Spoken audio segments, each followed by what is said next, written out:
அன்பு நண்பர்களுக்கு வணக்கம்.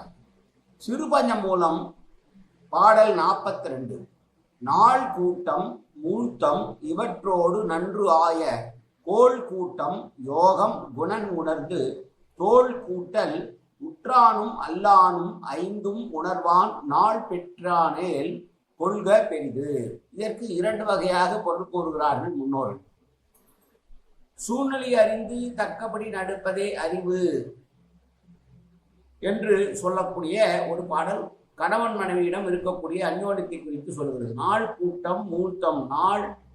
நாள் கூட்டம் என்றால் நாள், மூழ்த்தம் என்றால் குடும்ப சூழல் ஆகியவற்றை, கோள் கூட்டம் யோகம் என்றால் கணக்கு வாய்ப்பு அமைந்த நிலை ஆகியவற்றை நன்றாக உணர்ந்து கணவனுக்கு ஆதரவோடு செயல்படுவதே நல்ல பெண்ணுக்கு அழகு என்று ஒரு பொருள் சொல்கிறார்கள். மற்றொரு பொருள், நல்ல காரியங்கள் செய்கிற போது நாள் நட்சத்திரங்களை பார்த்து செய்ய வேண்டும் என்று சொல்வது. நாள் பொருந்த வேண்டும், முகூர்த்தம் நன்றாக பொருந்த வேண்டும், கோள்கள் சரியாக அமர்ந்திருக்க வேண்டும்.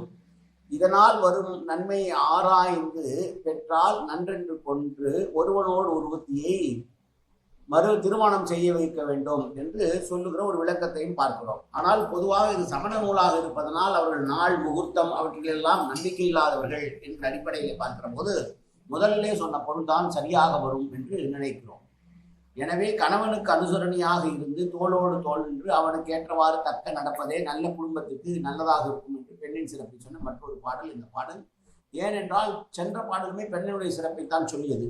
அதனால் அதை ஒட்டி இது வரும் என்று நினைக்கிறோம். மீண்டும் ஒரு முறை பாடல். நாள் கூட்டம் முழுத்தம் இவற்றோடு நன்றாய கோள் கூட்டம் யோகம் குணன் உணர்ந்து தோள் கூட்டல் உற்றானும் அல்லானும் ஐந்தும் உணர்வான் நாள் பற்றானேல் பெற்றானேல் கொள்க பெரிது. நன்றி, வணக்கம்.